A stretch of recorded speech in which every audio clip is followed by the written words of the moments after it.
সাবেক স্পিকার শিরীন শারমিনকে কারাগারে পাঠানোর নির্দেশ, ভিডিওটা আগে দেখুন।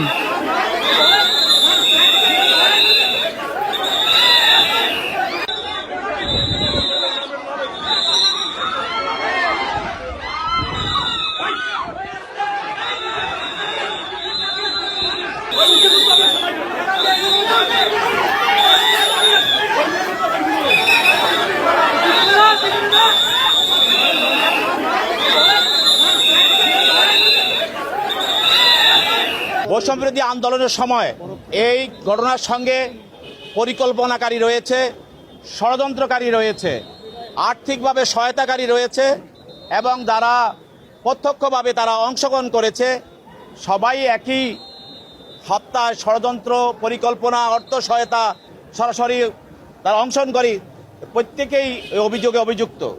অতএব শিরীন শারমিন চৌধুরী সে পরিকল্পনা এবং ষড়যন্ত্রের সঙ্গে সম্পূর্ণভাবে সে জড়িত এবং আজকে যে মামলা, এই মামলার যে ঘটনার সঙ্গে সে জড়িত মর্মে তদন্তকারী কর্মকর্তা আজকের এই মামলায় তিনি ব্যক্ত করেছেন।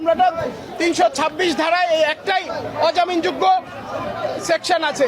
আমরা ওনার পক্ষে আজকে কোর্টে সাবমিশন রেখেছি, ওনার জামিন চেয়েছি, ওনার বিপক্ষে যে রিমান্ড চেয়ে যে অ্যাপ্লিকেশন দিয়েছে প্রসিকিউশন টিম সেটার ক্যান্সেলেশন চেয়েছি এবং ওনার ডিভিশন সুবিধা যাতে দেওয়া হয় সেটার আবেদন কোর্টকে জানিয়েছি। বিজ্ঞ আদালতে আমরা বলেছি যে সংবিধানের 74 ধারামূলে উনি যখনই স্পিকার হিসাবে শপথ নিয়েছেন ওনার সমস্ত রাজনৈতিক সম্পৃক্ততা অফ হয়ে গিয়েছে। উনি একজন নিরপেক্ষ ব্যক্তি ছিলেন, ওনার নামে এই পর্যন্ত কোনো ব্যাড রেকর্ড এবং উনি একজন কমপ্লিট ক্লিন মানুষ এবং উনি প্রথমত নারী।